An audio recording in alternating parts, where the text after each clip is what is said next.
Hello my dear students. तो कैसे हैं आप सभी? आई होप अच्छे होंगे और अपने जीवन में और भी ज्यादा बेहतर कर रहे होंगे। तो जैसे कि आप सभी को पता है, मैं आपको पढ़ा रहा था अप्लाइड केमिस्ट्री। अप्लाइड केमिस्ट्री में आपका सेकंड यूनिट पूरी तरीके से कंप्लीट हो चुका है। तो आज के इस वीडियो में हम डिस्कस करने वाले हैं, स्टार्ट करने वाले हैं थर्ड यूनिट। थर्ड यूनिट कौन सा आपका? तो वो है आपका engineering materials.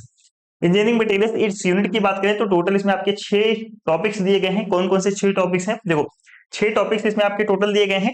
First topic, second, third, fourth and इसके बाद से आपका है fifth and sixth. 6 topic total दिए गए हैं। तो इसका मैं टोटल मिला जुला के 6 वीडियो ही लेकर के आऊंगा, इससे ज्यादा वीडियो नहीं लेकर के आऊंगा। यानी कि 3 दिन में आपका ये चैप्टर, आपका ये यूनिट आपका पूरी तरीके से मैं कंप्लीट करा दूंगा। ओके, तो यानी कि एक दिन में 2 लेक्चर देकर क्या, 3 दिन में ये लेक्चर, 3 दिन में आपका यूनिट पूरी तरीके से आपका कंप्लीट हो जाएगा। तो अगर हम बात करें, फर्स्ट टॉपिक आपका क्या है? फर्स्ट टॉपिक है आपका नेचुरल अकरेंस ऑफ मेटल्स। यानी कि ये आपका जो मेटल्स यानी कि जो धातु होते हैं वह कहाँ पे पाया जाता है, उनका प्राकृतिक रूप से कहाँ पाया जाता है, इसके बारे में बात करना है। Natural occurrence of metal. इसके बाद जो आप पढ़ने वाले हो वो आप पढ़ोगे मिनरल्स क्या होते हैं, ओर्स ऑफ आयरन्स, ठीक है, एल्यूमिनियम एंड कॉपर्स। ठीक है, कहने का मतलब क्या है कि ओर्स यानी कि क्या होते हैं आपके जो है अयस्क क्या होते हैं, मिनरल्स खनिज क्या होते हैं, अयस्क क्या होते हैं, किसके अयस्क के बारे में आपको पढ़ना है? कॉपर, एल्यूमिनियम एंड आयरन के अयस्क के बारे में आपको पढ़ना है। फिर उसके बाद से आपको पढ़ना है गैंग क्या होते हैं, फ्लक्स क्या होता है, स्लैग क्या होता है। फिर उसके बाद से आपको पढ़ना है मेटलर्जी। मेटलर्जी में आपको एक तरीके से ब्रीफ में ही आपको पढ़ना है कि मेटलर्जी के जनरल प्रिंसिपल आपके जो है क्या होते हैं। ओके, तो चलिए वीडियो को स्टार्ट करते हैं बिना किसी देरी के। और सबसे पहले जो आपका टॉपिक है नेचुरल अकरेंस ऑफ मेटल्स के बारे में डिस्कस करते हैं। अगर हम बात करें नेचुरल अकरेंस ऑफ मेटल, जिसको आप कहोगे धातुओं का प्राकृतिक रूप से पाया जाना, धातुओं का प्राकृतिक रूप से पाए जाने को हम क्या कहेंगे? नेचुरल अकरेंस ऑफ मेटल की बात करते हैं। तो देखो, यहाँ पे एक टर्म आया है सबसे पहले, मेटल। तो सबसे पहले ये जान लेते हैं कि मेटल आखिरकार होता क्या है। मेटल आखिरकार क्या होता है, सबसे पहले ये जान लेते हैं। देखो, धातु की बात कर रहे हैं, किसकी बात कर रहे हैं? धातु की बात करें तो आपके मन में ये सिंपल सा आ जाना चाहिए कि सर धातु की बात करें आप, हाँ तो धातु सर चमकीला होता है, बात तो सही है। धातु सर अगर हम धातु को ऐसे टकटकाएं तो सर इसमें से आवाज आएगी, यानी कि साउंड आएगा, ध्वनिक होता है सर धातु, ठीक है, ये भी सही है। सर धातु के बारे में एक खास प्रॉपर्टी ये भी है कि अगर हम धातु को पीटते जाएं तो हम उसकी एक पतली चादर बना सकते हैं, ये भी बात बिल्कुल सही है, ठीक है। इसके अलावा सर धातु के बारे में हमने ये भी पढ़ा है कि धातु में सिर्फ नंबर ऑफ फ्री इलेक्ट्रॉन्स पाए जाते हैं। जिसमें फ्री इलेक्ट्रॉन्स पाए जाते हैं उसे क्या कहेंगे? धातु कहते हैं। तो ये जितनी भी प्रॉपर्टी होती है सारी की सारी किसकी होती है? धातु की होती है। तो धातु कैसा होता है? तो आपको सर धातु कठोर होता है, मेटल्स हार्ड होते हैं, हार्ड के साथ साथ मेटल्स सर चमकीले होते हैं, यानी कि शाइनिंग करते हैं। मेटल्स जो है आघातवर्धी होते हैं। आघातवर्ध का मतलब क्या है यहाँ पे? आघातवर्ध का मतलब क्या है? मेलिएबल।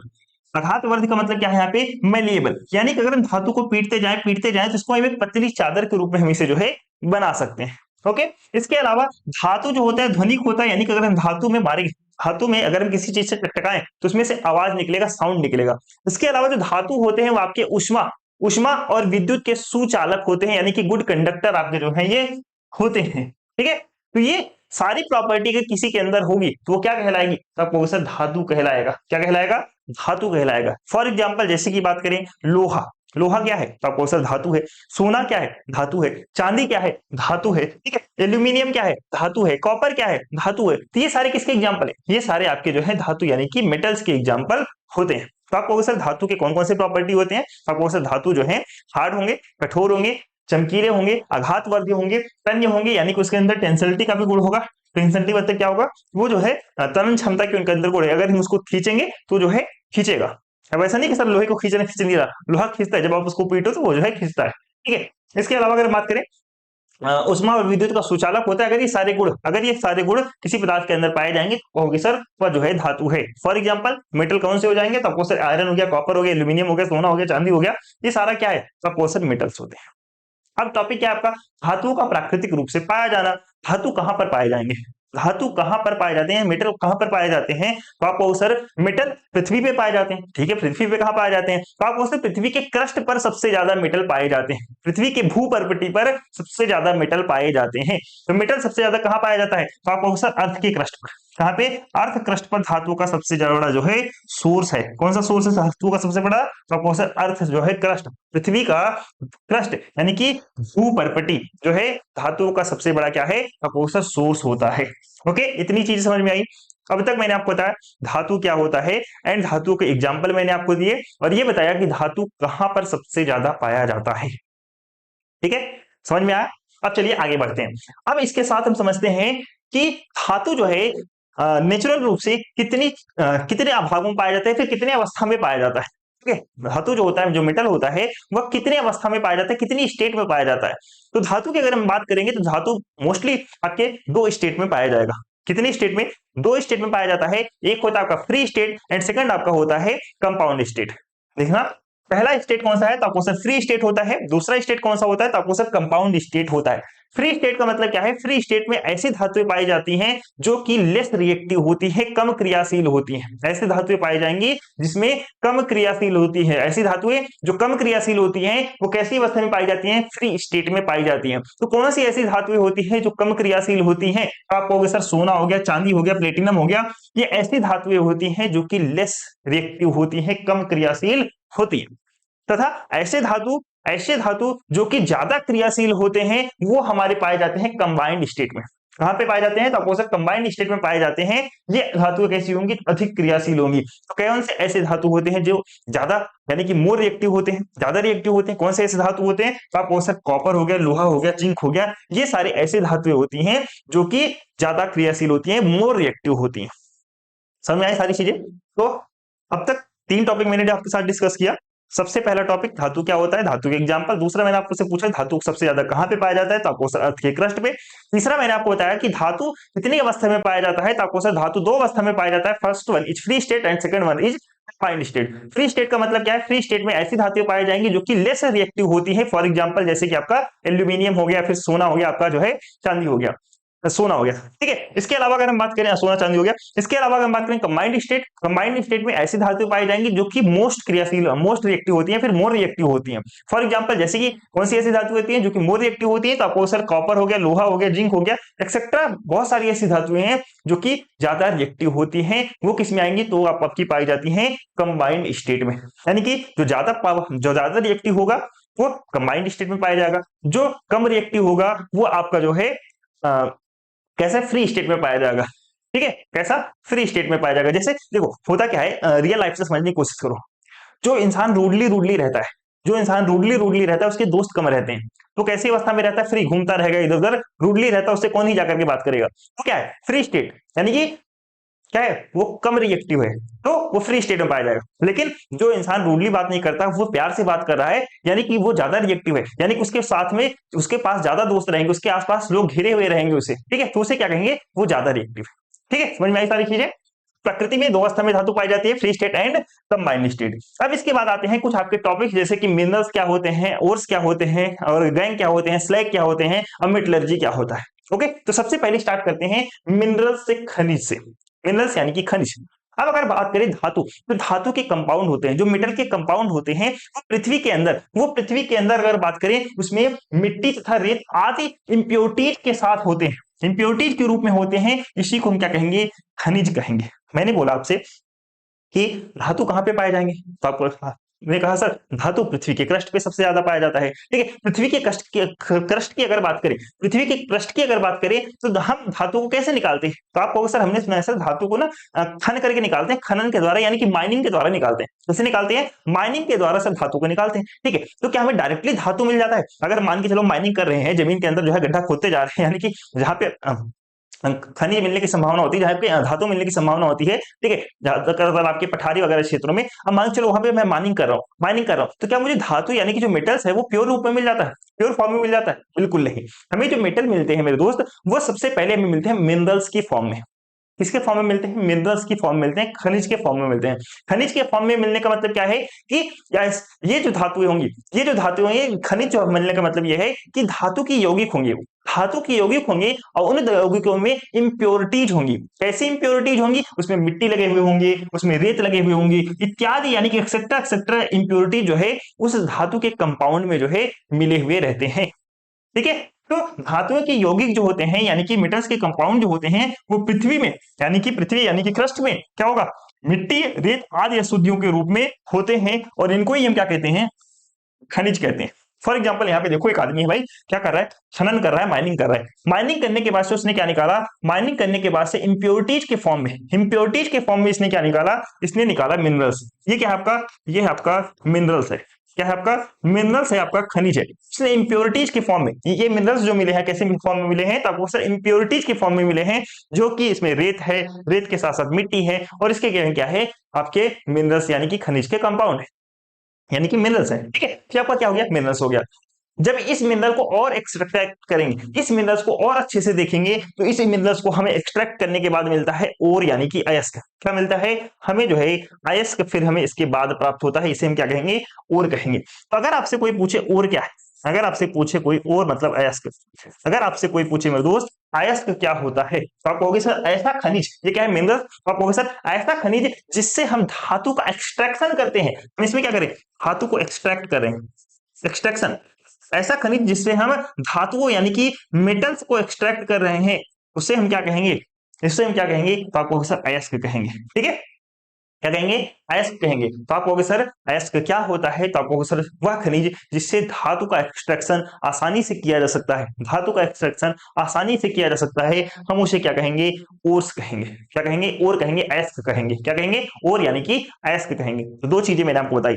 सबसे पहले मैंने चीज आपको बताया खनिज, खनिज क्या है, तो आप कहोगे सर जो आपके धातु के जो कंपाउंड होते हैं, धातु के जो कंपाउंड होते हैं, यौगिक होते हैं, वो पृथ्वी के अंदर, वो पृथ्वी में रेत और मिट्टी के फॉर्म में होते हैं, रेत और मिट्टी के फॉर्म में होते हैं, उन्हें हम मिनरल्स कह देते हैं, उन्हें हम खनिज कह देते हैं। अब इन खनिज में से, इन खनिज में से मैंने क्या बोला, इन खनिज में से इस मेटल्स का एक्सट्रैक्शन जब करेंगे, अगर ये एक्सट्रैक्शन आसानी से हो जाता है, तो वो क्या कहलाएगा, वह आपका अयस्क कहलाएगा। क्या कहलाएगा, अब इस मिनरल से मैंने क्या किया, इस मिनरल से मैंने उस मेटल को क्या किया, एक्सट्रैक्ट किया। अब जो मुझे मिला मैं उसे क्या कहूंगा, ओर कहूंगा, अयस्क कहूंगा। ठीक है, क्या कहूंगा, अयस्क कहूंगा। फॉर एग्जांपल जैसे कि आपने सुना होगा कि कॉपर का अयस्क है, ठीक है, कॉपर का अयस्क, ठीक है, कॉपर पाइराइट है। एल्यूमिनियम का अयस्क बॉक्साइट, ठीक है, बॉक्साइट है। इसी तरीके से लोहे का अयस्क क्या होता है, हेमेटाइट। क्या होता है, हेमेटाइट। ये क्या है, ये अयस्क है, और होते हैं। क्या होते हैं, और होते हैं। एक तरीके से समझ लो, क्या अयस्क हमें प्योर धातु होते हैं, नहीं, एक तरीके से प्योर धातु नहीं है अयस्क। अयस्क एक तरीके से क्या है आपका, इम्प्योर है। क्या है, इम्प्योर है। अभी हम इसको और प्योर करेंगे तब जाके हमें धातु मिलेगा। ठीक है, तो अभी क्या है, सबसे पहले हमारे पास क्या था, हमारे पास था मिट्टी और रेत। उस मिट्टी और रेत को पृथ्वी में से मैंने निकाला, उसी को मैंने क्या बोल दिया, उसी को मैंने बोल दिया मेरे दोस्त, क्या बोल दिया, उसी को मैंने मिनरल्स बोल दिया। जब इस मिनरल्स में से धातु को आसानी से क्या कर दिया जा सके, एक्सट्रैक्ट किया जा सके, उसको मैंने ओर से बोल दिया। क्या बोल दिया, ओर से बोल दिया। अब ये जो ओर होते हैं अलग अलग धातुओं के अलग अलग होते हैं। जैसे कि मैंने आपसे बोला लोहे की बात करें, तो लोहे का जो ओर होता है, अयस्क होता है, वो हेमेटाइट कहलाता है। एल्यूमिनियम का जो अयस्क होता है वो आपका बॉक्साइट कहलाता है। इसी प्रकार से जो आपका कॉपर का बॉक्साइट, कॉपर का अयस्क होता है, कॉपर पायराइट कहलाता है। ओके, चलिए आज के भी आपने जान लिया। ठीक है, अब बारी है आपको गैंग जानने की। गैंग क्या होता है, वो वाला गैंग नहीं है जो मूवियों में आप देखते हैं, ठीक है, गैंग बना के चल रहे हैं, ये वाला गैंग नहीं है। गैंग एक प्रकार से अशुद्धि है, गैंग एक प्रकार से अशुद्धि है। कैसी अशुद्धि है, ये जो ओर्स है ना, ये जो ओर्स हैं, इसमें मिट्टी मिट्टी रेत जो है चिपके हुए रहते हैं, इसमें मिट्टी और रेत जो है चिपके हुए रहते हैं। इसी अशुद्धि को हम क्या बोल देते हैं, गैंग बोल देते हैं। यानी कि आप सिंपल सा ये कह सकते हो कि अयस्क के सॉरी अयस्क के ऊपर, अयस्क के आउटर लेयर पर यानी कि बाहरी परत पर कुछ अशुद्धियां यानी कि मिट्टी और रेत चिपके हुए होते हैं, उसे हम क्या बोल देते हैं, गैंग बोल देते हैं। ठीक है, तो अयस्क में बाहरी, अयस्क में उपस्थित बाहरी पदार्थों का सामूहिक रूप से क्या कहते हैं, हम गैंग कहते हैं। ठीक है, अयस्क में उपस्थित जितने भी आउटर मटेरियल उस पर उपस्थित हैं, धूल मिट्टी रेत कर जितने भी मटेरियल उपस्थित हैं, हम उसको क्या बोल देंगे, हम उसको गैंग कह दे देंगे। क्या कह देंगे, हम गैंग कह देंगे। ठीक है, जैसे कि उसमें मिट्टी चिपका हुआ है, ठीक है, उसमें मिट्टी है, उसमें चट्टान है, उसमें सिलिका वगैरह है, ये क्या है, ये गैंग कहलाएंगे आपके। क्या कहलाएंगे, उसमें गैंग कहलाएंगे। The outer substance present in the ore, यानी कि ओर के अंदर, ओर में जो आपके आउटर सब्सटेंस उपस्थित है, यानी कि बाहरी पदार्थ जो आपके उपस्थित हैं, आर कलेक्टिवली कॉल्ड गैंग। उनको सामूहिक रूप से हम क्या कहेंगे, उसको सामूहिक रूप से गैंग कहते हैं। जैसे कि आपका सॉइल, मिट्टी हो गया, रॉक हो गया, सिलिका हो गया, ये सब जो है एस के ऊपर चिपके हुए रहते हैं। तो इसी को हम इकट्ठा रूप से यानी कि सामूहिक रूप से हमने इसको गैंग कह दिया। समझ में आई सारी चीजें। अब नेक्स्ट है आपका फ्लक्स, यानी कि गालक क्या होता है, गालक क्या होता है, ध्यान समझना, गालक क्या होता है। गालक एक पदार्थ है, गालक कुछ नहीं, गालक एक मटेरियल है। गालक क्या है, मैं कहूंगा गालक एक प्रकार का मटेरियल होता है मेरे दोस्त, पदार्थ होता है। क्या होता है, पदार्थ होता है। अब इस पदार्थ का उपयोग हम क्यों कर रहे हैं, इस पदार्थ का यूज किया जाता है भट्टी में। क्या समझो, मेरे पास क्या है, मेरे पास मान के चलो मेरे पास भट्टी है, ठीक है, मेरे पास क्या है, मेरे पास भट्टी है, मेरे पास भट्टी है। इस भट्टी में मैं क्या करूंगा, इस भट्टी के अंदर मेरे दोस्त मैं इस फ्लक्स का यूज करता हूँ।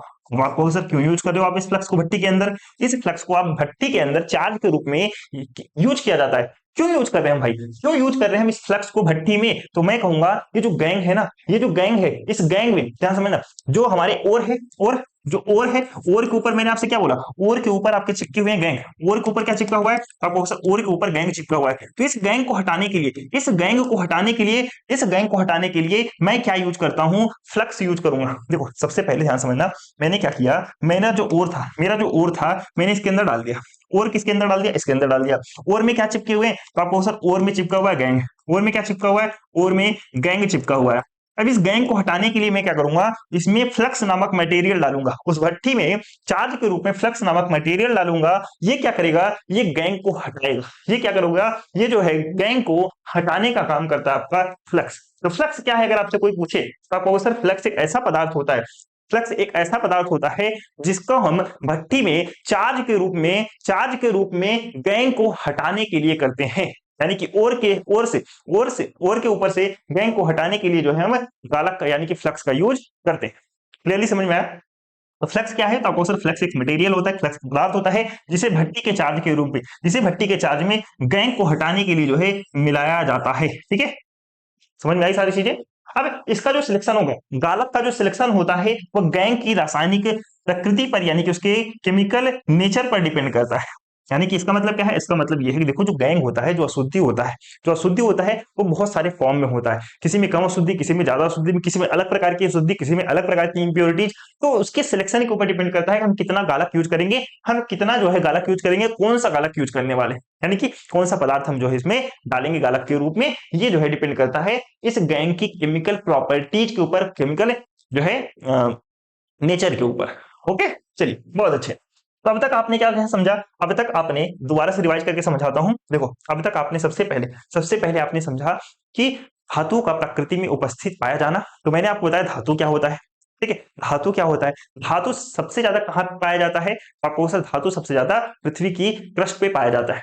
ठीक है, दूसरा मैंने आपको बताया कि धातु कितनी अवस्था में उपस्थित होता है, तो आपको सर दो अवस्था में उपस्थित होता है, फ्री अवस्था और दूसरा है आपका कंबाइंड अवस्था, कंपाउंड अवस्था या फिर कंबाइंड अवस्था। अगर हम बात करें फ्री अवस्था में क्या होता है, आपको सर इसमें लेस रिएक्टिव पदार्थ होते हैं, लेस रिएक्टिव मेटल पाए जाते हैं, जैसे कि सोना, चांदी, एल्यूमिनियम। ठीक है, और आप पूछे थे कंबाइंड अवस्था में क्या होता है, तो आपको कहोगे सर इसमें मोर रिएक्टिव जो है पदार्थ पाए जाते हैं, मोर रिएक्टिव जो मेटल पाए जाते हैं, कौन से, तो आप कहोगे सर जैसे कॉपर लोहा, उसके बाद से आप कह सकते हो जिंक। ठीक है, ये क्या है, आपको सर कंबाइंड स्टेट में पाए जाते हैं। फिर इसके बाद मैंने आपको बताया मिनरल्स क्या होते हैं, तो आपको सर पृथ्वी के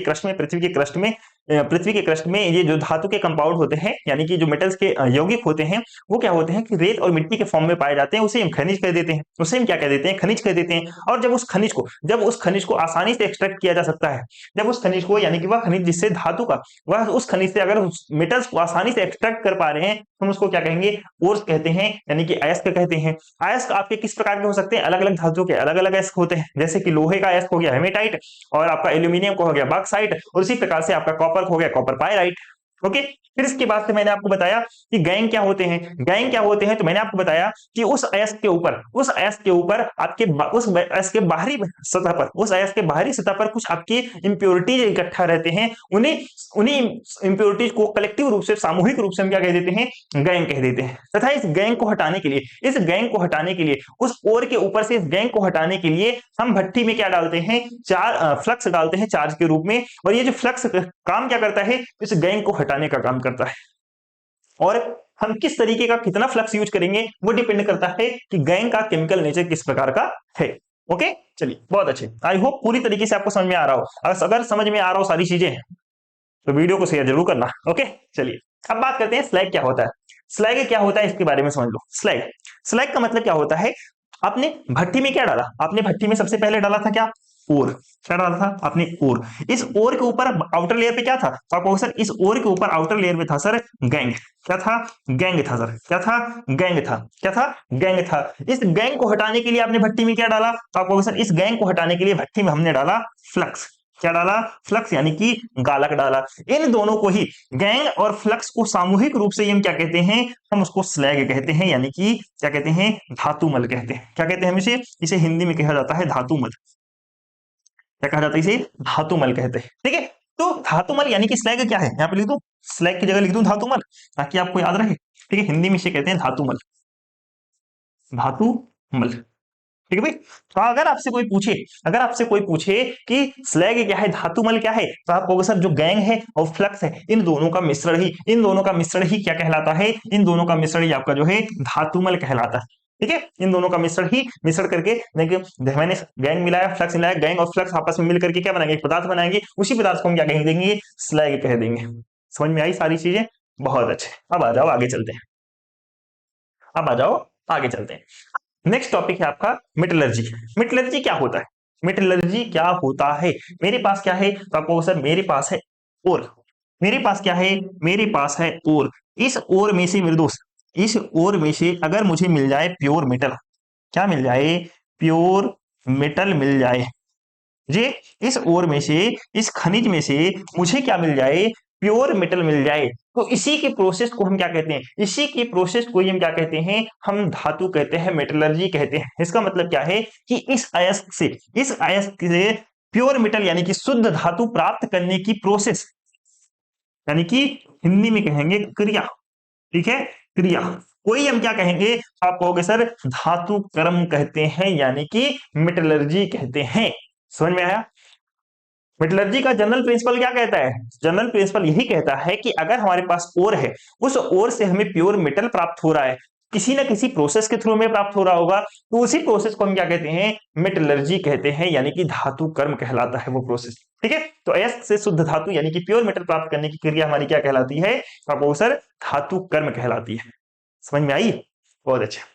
आ जाओ आगे चलते हैं, बात करते हैं ये जो धातु हमें प्योर मेटल प्राप्त होगा। ठीक है, हमें प्योर मेटल प्राप्त हो रहा है। ठीक है, हमें प्योर मेटल प्राप्त हो रहा है, किससे प्राप्त हो रहा है, ओर से प्राप्त हो रहा है, लेकिन इसके लिए हमें कुछ प्रोसेस अपनाना पड़ रहा है, हमें इसके लिए कुछ प्रोसेस अपनाना पड़ रहा है। तो कौन कौन से वो प्रोसेस हैं, आइए इसके बारे में जानते हैं। कौन कौन से वो प्रोसेस हैं, तो आप कहोगे सर इसमें बहुत सारे प्रोसेस होते हैं। सबसे पहला प्रोसेस होता है कि अगर धातु है, अगर हमारे पास ओर है, उस ओर के अंदर धातु के कंपाउंड है, धातु के अंदर, उस ओर के अंदर क्या है, धातु के कंपाउंड है, मेटल के कंपाउंड है, उसको मुझे प्राप्त करना है। तो उसको मुझे प्राप्त करने के लिए सबसे पहले एक काम करना पड़ेगा, मुझे उस ओर को पीस लेना पड़ेगा।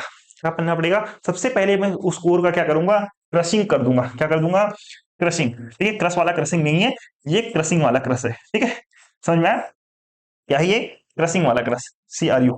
देखो स्पेलिंग भी सेम ही है। ठीक है, बट कंफ्यूज मत होना। ओके, चलिए सबसे पहले हम क्या करेंगे, सबसे पहले हमारे पास जो ओर है हम उसको क्रश कर लेंगे। क्या कर लेंगे, हम उसको जो है चूर चूर यानी कि पीस लेंगे। अब पीसेंगे कैसे, पीसेंगे कैसे, खुद उसके ऊपर चढ़ के थोड़ी ना पीसेंगे, खलबट्टा लेके थोड़ी ना उसको कूटेंगे। हमारे पास पीसने के लिए क्या होता है मेरे दोस्त, हमारे पास पीसने के लिए रोलर होते हैं। क्या होते हैं, रोलर होते हैं। उस रोलर के थ्रू हम क्या कर लेते हैं, उस ओर को पीस लेते हैं। अब पीसने के बाद क्या होगा, पीसने के बाद क्या ही होगा, पीसने के बाद हम उसका करेंगे कंसंट्रेशन। क्या करेंगे, सांद्रण करेंगे। हम उसको क्या कहेंगे, हम इसका कंसंट्रेशन करते हैं, कंसंट्रेशन। हम इसका करते हैं सांद्रण, कंसंट्रेशन। हम इसका क्या करते हैं, सांद्रण करते हैं मेरे दोस्त। क्या करते हैं हम इसका, हम इसका सांद्रण करते हैं।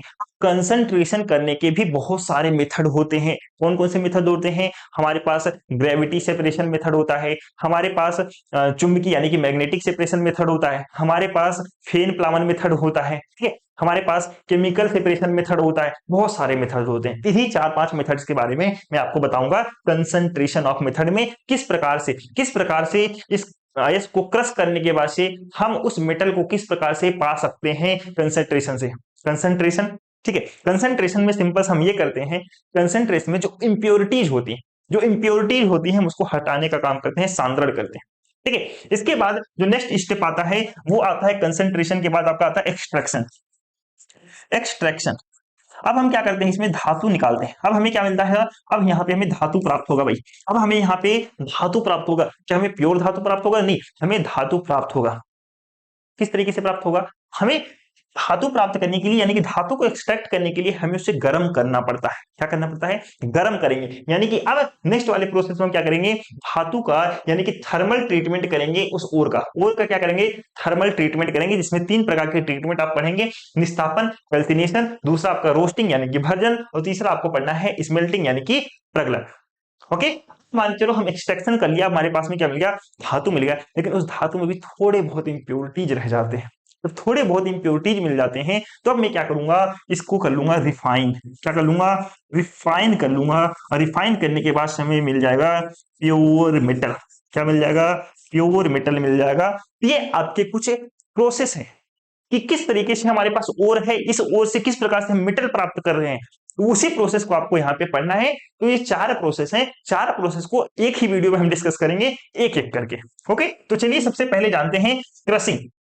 सबसे छोटा मेथड आपका क्रसिंग ही है। ठीक है, सबसे छोटा मेथड आपका क्रसिंग और रिफाइनिंग ही है। ये बीच वाले दोनों मेथड काफी बड़े बड़े हैं। तो सबसे पहला मेथड आपका कौन सा है? अयस्क को पीसना, या तो हम अयस्क को क्रसिंग कह देंगे या फिर उसको कह देंगे ग्राइंडिंग। क्या कह देंगे? क्रसिंग या फिर ग्राइंडिंग। यानी कि अब हमें क्या करना है? सबसे पहले हम अयस्क लेंगे, उस अयस्क को क्या करेंगे? इस ओर को क्या करेंगे मेरे दोस्त? इस ओर को क्या करूंगा मैं? जो हमारे पास बड़े बड़े रोलर्स रहते हैं, बड़े बड़े ड्रमर्स रहते हैं, इनको क्या कर दूंगा? इन क्रसरों के थ्रू या फिर बाल मिलों के थ्रू जो है इसको पाउडर में चेंज कर लूंगा। ठीक, बारीक बारीक पाउडर में चेंज कर लूंगा। ठीक है, जिस प्रकार से आपने देखा है, क्या देखा है कि पहले के जमाने में आपने देखा होगा कि हमारे पास दाल वगैरह कूटने के लिए, दाल वगैरह अलग करने के लिए, दरने के लिए हमारे पास पुराने जमाने में क्या होता था कि हम इस तरीके से रगड़ रगड़ के दाल को जो है दाल को जो है 2-3 दानों में या फिर वो छोटे छोटे दानों में तोड़ लेते थे, करते थे ना। वो भी क्या है? एक प्रकार से क्रसिंग ही था। ठीक है, अब हमारे पास क्या हो गया? अब हमारे पास ये जो बड़ा ओर था, ये हमारे पास ये जो बड़ा ओर था, अब क्रसिंग के बाद से हमें जो ओर मिल गया, हमें कुछ इस छोटे छोटे छोटे छोटे छोटे छोटे छोटे छोटे फॉर्म में हमारे पास क्या आ गया? ओर प्राप्त हो गया। ठीक है, अयस्क का किस फॉर्म में हो गया? अयस्क का जो आपका हो गया ये छोटे छोटे छोटे छोटे छोटे छोटे दानों के फॉर्म में। अब ये जो ओर हो गया कुछ इस प्रकार से हो गया। कैसे हो गया? छोटे छोटे छोटे छोटे दानों की फॉर्म में हो गया। समझ में आई? अब चलिए दूसरे मेथड पे आते हैं, अयस्क का सांद्रण। अयस्क के सांद्रण पे आते हैं। तो अयस्क के सांद्रण में क्या होता है? अब पृथ्वी से जो भी हमने ओर निकाला था, ओर निकाला था, तो मैंने आपको बताया था कि उसमें इंप्योरिटीज होंगी, क्योंकि अयस्क क्या है हमारा? रेत, कंकड़, मिट्टी, यही है। तो इसमें हमारा क्या पाएगा? इसमें इंप्योरिटीज पाए जाएंगे। उसमें मेटल के कंपाउंड तो हैं, लेकिन उसमें मेटल के कंपाउंड से ज्यादा क्या है भाई? उसमें धूल, मिट्टी, रेत, कंकड़ है। तो अब इस धूल, मिट्टी, रेत, कंकड़ क्या है? हमारे लिए तो एक इंप्योरिटीज ही है ना। हमें तो मेटल चाहिए, हमें तो मेटल चाहिए, हमें धूल मिट्टी से क्या मतलब है? हमारे लिए इंप्योरिटीज है। तो इस इंप्योरिटीज को क्या कहते हैं? इस इंप्योरिटीज को हम क्या कहते हैं? गैंग कह देते हैं, मैट्रिक्स कह देते हैं। मैट्रिक्स यानी कि एक तरीके से आपका क्या मैट्रिक्स यानी कि गैंग ही आपका हो जाता है मैट्रिक्स। ठीक है, या फिर अधात्री कह देते हैं। ठीक है, और अयस्क से इन अशुद्धियों को दूर करना ही क्या कहलाता है? आपका अयस्क का सांद्रण कहलाता है। यानी कि अब जो भी मिट्टी, रेत, कंकड़ हैं, इनको दूर करने का जो मेथड है उसी को हम क्या कहते हैं? दूर करना ही हमारा क्या कहलाता है? अयस्क का सांद्रण यानी कि कंसंट्रेशन ऑफ ओर कहलाता है। अब इसको अलग करने के, इस इंप्योरिटीज को अलग करने की, अशुद्धि को दूर करने के लिए मेरे पास यहाँ पे 4 मेथड मैंने आपको बताए हुए हैं। सबसे पहला मेथड पढ़ते हैं, that is gravity separational method, gravity separation method. Second one is magnetic separation method, third one is froth flotation method, and last one is chemical separation method. तो सबसे पहले स्टार्ट करते हैं, ग्रेविटी सेपरेशन मेथड क्या होता है। ठीक है, चलिए ग्रेविटी सेपरेशन मेथड की जब बात करते हैं तो इसमें जो अशुद्धि होता है, इसमें जो अशुद्धियां होता है, हम उसको घनत्व के हिसाब से बांटते हैं। घनत्व के हिसाब से हम उसको क्या करते हैं? इसकी अशुद्धियों को दूर करते हैं। घनत्व के हिसाब से मतलब क्या है? घनत्व के हिसाब से मतलब का क्या है? देखो गांव में क्या होता था पहले जमाने में, वो क्या करते थे कि मान के चलो हमारे पास में धान है या फिर हमारे पास में चावल है, चावल में क्या होते थे? धान की भूसी रहती थी। तुम उसको अलग किस प्रकार से करते थे? देखो ध्यान समझो, मेरे पास में क्या है? हमारे पास में चावल है, चावल में आपने देखा होगा छोटे छोटे दानों के रूप में भूसी रहती है। क्या रहती है? भूसी रहती है। तो अगर मुझे उस चावल का दाना भारी है या फिर भूसी का, तो आपको सर चावल का दाना भारी है, तो उस भूसी को मुझे अलग करने के लिए क्या करते थे? सूप से जो है फटकते थे। क्या करते थे? सूप से फटकते थे। जब सूप से फटकते थे तो हमारी जो भूसी थी वो हल्की थी, तो इस वजह से क्या हो जाती थी? अलग हो जाती है। सेम उसी प्रकार से हम यहाँ भी ग्रेविटेशनल सेपरेशन मेथड में हम क्या यूज करते हैं? हम यहाँ पे उस इंप्योरिटीज को समझ लें, यहाँ पे भूसी और जो आपकी मेटल्स है, ठीक है, जो आपके मेटल्स हैं, एक प्रकार से मेटल्स के जो कंपाउंड है उसको समझना आप चावल। ठीक है, तो देखो इसमें करते क्या है? इसमें करते क्या है? तो हम यहाँ पे जो आपका ओर आपने जो पीसा हुआ था, जो आपने यहाँ पे क्या किया था? ओर को देखो यहाँ पे जो आपने पीसा हुआ था, इसको मैं भर लूंगा एक बॉक्स में। इसको यहाँ पे यहाँ से धीरे धीरे करके गिराऊंगा। ठीक है, धीरे धीरे गिराऊंगा। और यहाँ पे मैंने क्या कर लिया, यहाँ पे मैं पानी का तेज धार मार रहा हूँ, पानी का तेज धार मार रहा हूं। तो जो हल्की अशुद्धियां रहेंगी, हल्की अशुद्धियां रहेंगी, वो क्या हो जाती हैं, वो जो है, जिसकी हल्की अशुद्धियों का मतलब है जिसका डेंसिटी कम है, जिसका डेंसिटी कम है, हमारी जो इम्प्योरिटीज है वो डेंसिटी कम है, और हमारे पास में जो हमारा क्या कहते हैं, और क्या है, उसका जो है भार जो है क्या है, ज्यादा है। क्या है उसका भार जो है, एस से एस का जो है भार ज्यादा है। ठीक है, एस का भार ज्यादा है, इम्प्योरिटीज का भार जो है कम है। तो एस का जो भार है, एस का जो है वो देखो कुछ इस प्रकार से नीचे बैठ जाएगा, एस जो है कुछ इस प्रकार से नीचे बैठ जाएगा, और जो इम्प्योरिटीज होंगी वह तैरते हुए तैरते हुए तैरते हुए ये नीचे की ओर चली जाएंगी। वो क्या हो जाएंगी, नीचे की ओर जो है इस प्रकार से चली जाएंगी। ठीक है, तो सेम वही होता है। तो ग्रेविटी सेपरेशन मेथड की अगर हम बात करें तो इसमें क्या होता है, जो अशुद्धियों का घनत्व होता है, जो अशुद्धियों का भार होता है, वो अयस्क से कम होता है। क्या समझना, इसमें क्या समझना, मैंने क्या बोला, हमारे पास में क्या है, हमारे पास में है अयस्क का चूर, हमारे पास क्या है, अयस्क का चूड़ है भाई, हमारे पास में अयस्क का पाउडर, ओर का पाउडर है। इस पाउडर में क्या है, इस पाउडर में हमारे ओर भी है, अयस्क भी है, और इसी पाउडर में हमारे इम्प्योरिटीज भी है, इम्प्योरिटीज, इसी पाउडर हमारा क्या है, इम्प्योरिटीज भी है। अगर दोनों की वेट की बात करें, दोनों की वेट की बात करें तो इम्प्योरिटीज आपका हल्का है, इम्प्योरिटीज क्या है आपका, इम्प्योरिटीज आपका हल्का है, और आपका भारी है। अगर आपका और भारी है, इम्प्योरिटीज आपका हल्का है, तो हम यूज करेंगे ग्रेविटी सेपरेशन मेथड। क्या यूज करेंगे, ग्रेविटी सेपरेशन मेथड का यूज करेंगे। तो अशुद्धियों का जो घनत्व होता है, अशुद्धियों का जो घनत्व यानी कि डेंसिटी होता है, वह धातु अयस्क से कम होने पर इस विधि का उपयोग करते हैं हम।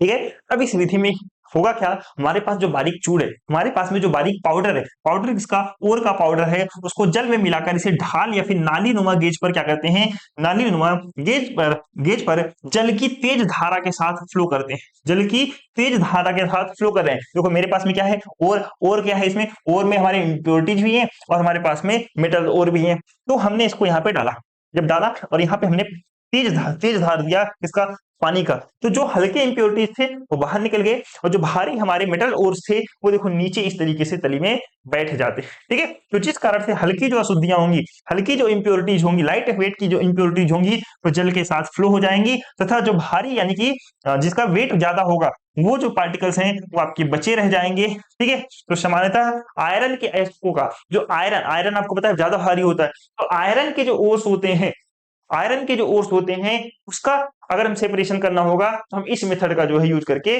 करते हैं उसका सांद्रण।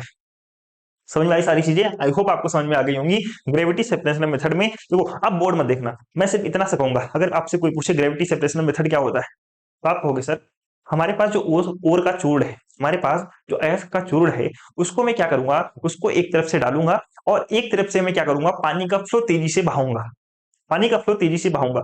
अगर मेरे पास में, अगर मेरे पास में जो हमारे पास मेटल का ओर है, उसका घनत्व यानी कि उसका भार ज्यादा है, समझ लो इस तरीके से, और अशुद्धियों का भार कम है, तो मैं ग्रेविटेशनल सेपरेशन मेथड का यूज करूंगा।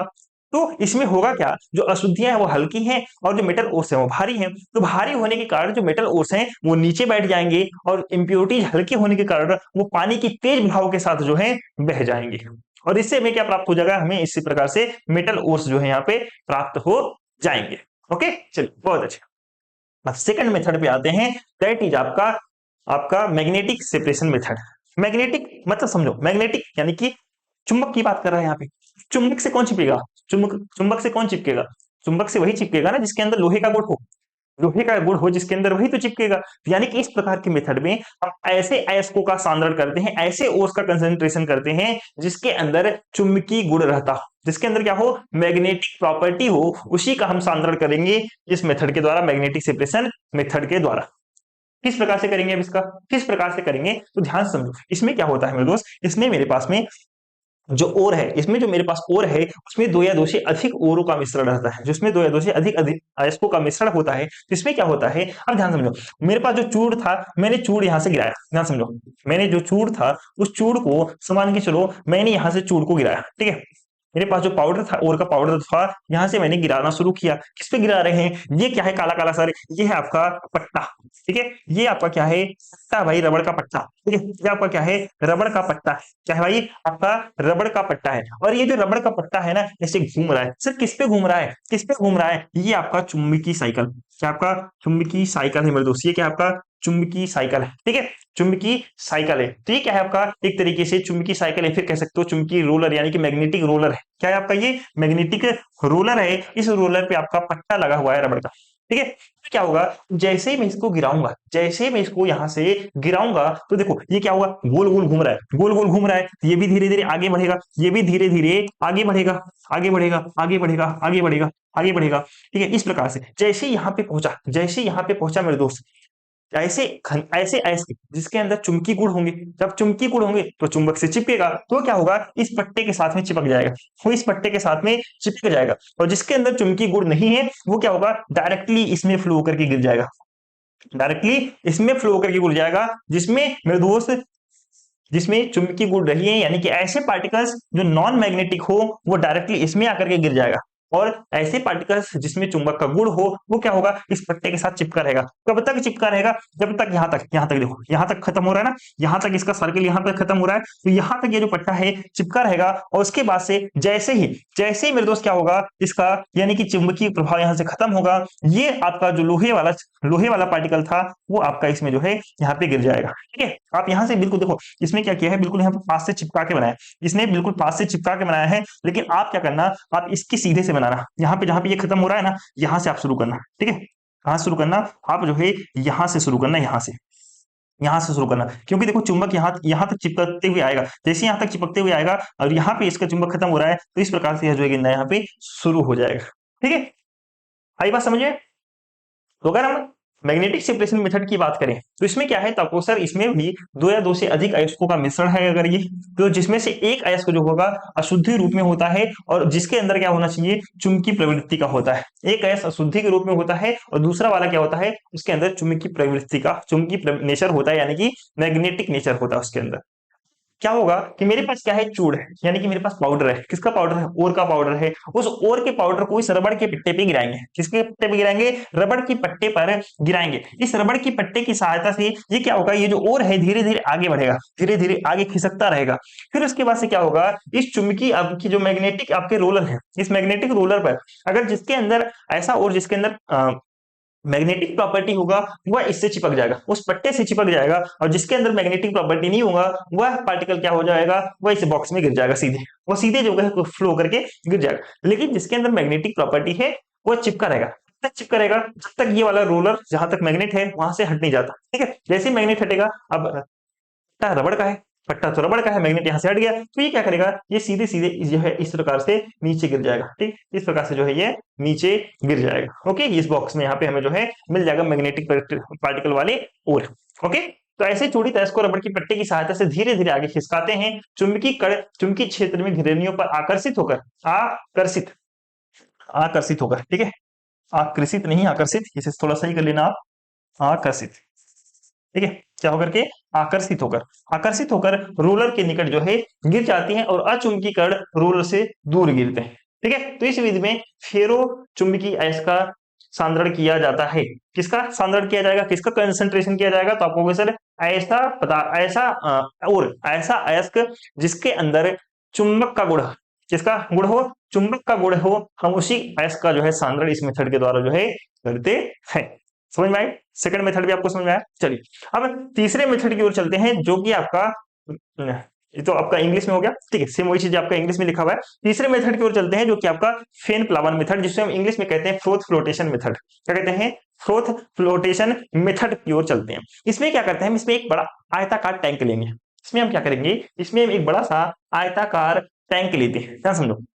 इस आयताकार टैंक में हम क्या भर देंगे, हमारे पास जो चूर्ण था ना, जो पाउडर था, उस अयस्क के पाउडर को क्या कर देंगे, इसके अंदर भर देंगे। क्या कर देंगे, इस आयताकार बॉक्स में हम क्या करेंगे, उस ओर का जो चूर्ण था हम उसको यहाँ पे भर देंगे। इसके साथ साथ इसमें हम पानी डालेंगे। क्या डालेंगे, पानी डालेंगे। पानी डालने के साथ साथ हम इसमें क्या डालेंगे, चीड़ का तेल डालेंगे। क्या डालेंगे, चीड़ का तेल, यानी कि पाम ऑयल डालेंगे, नहीं, हाँ, पाम ऑयल ऐसे ही कहते हैं सर, चीड़ का तेल आप इंग्लिश में देख लेना, चीड़ के तेल को क्या कहते हैं, ठीक है। हम इसमें क्या डालेंगे, हम जो है चीड़ का तेल डालेंगे। क्या डालेंगे, चीड़ का तेल, ठीक है। क्या डालेंगे इसमें, हम चीड़ का तेल डालेंगे और हम इसमें और डालेंगे और इसके साथ साथ हम इसमें क्या डालेंगे, जल डालेंगे।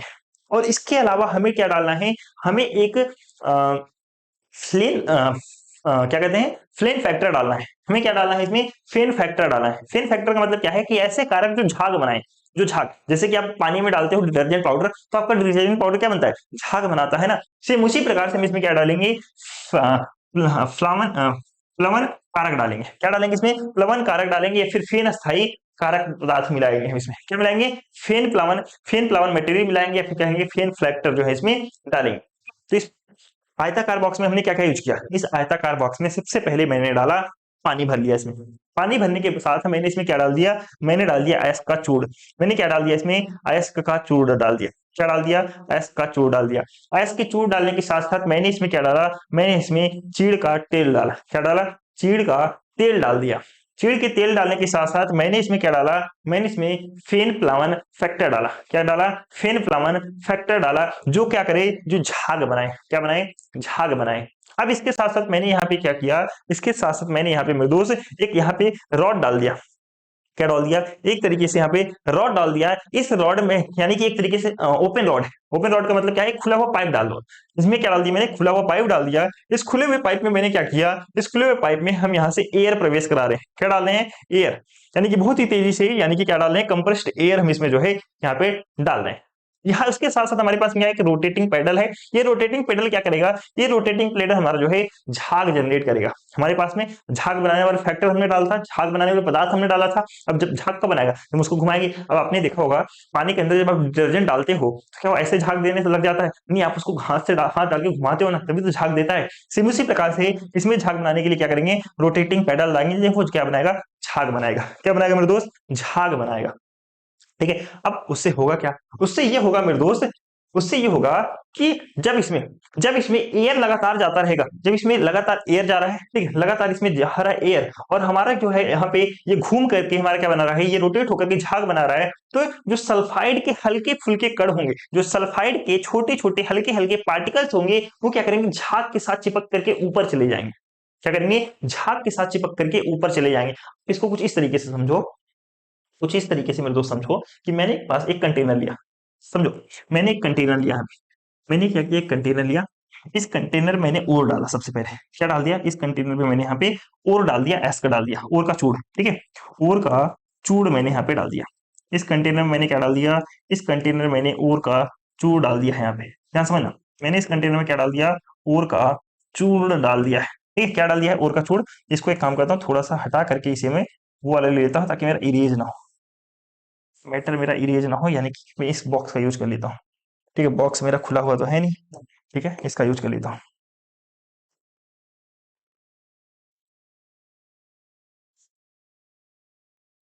क्या हुआ, रिकॉग्नाइज करने से मना कर दिया। ठीक है, तो हम इसका यूज कर लेंगे, कोई दिक्कत नहीं है।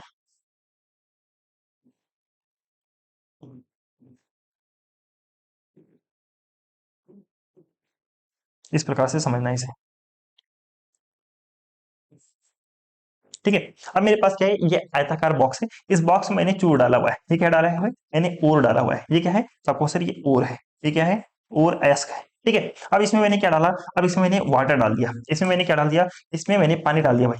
क्या डाल दिया इसमें, इसमें मैंने पानी डाल दिया, पानी। इसमें क्या भर दिया मैंने, इसमें भर दिया पानी। ध्यान समझो, इसमें भर दिया मैंने पानी, भर दिया भाई इसमें। इसमें क्या भर दिया है मैंने, इसमें पानी भर दिया है। क्या भर दिया इसमें मैंने, इसमें पानी भर दिया। ठीक है, पानी भर दिया।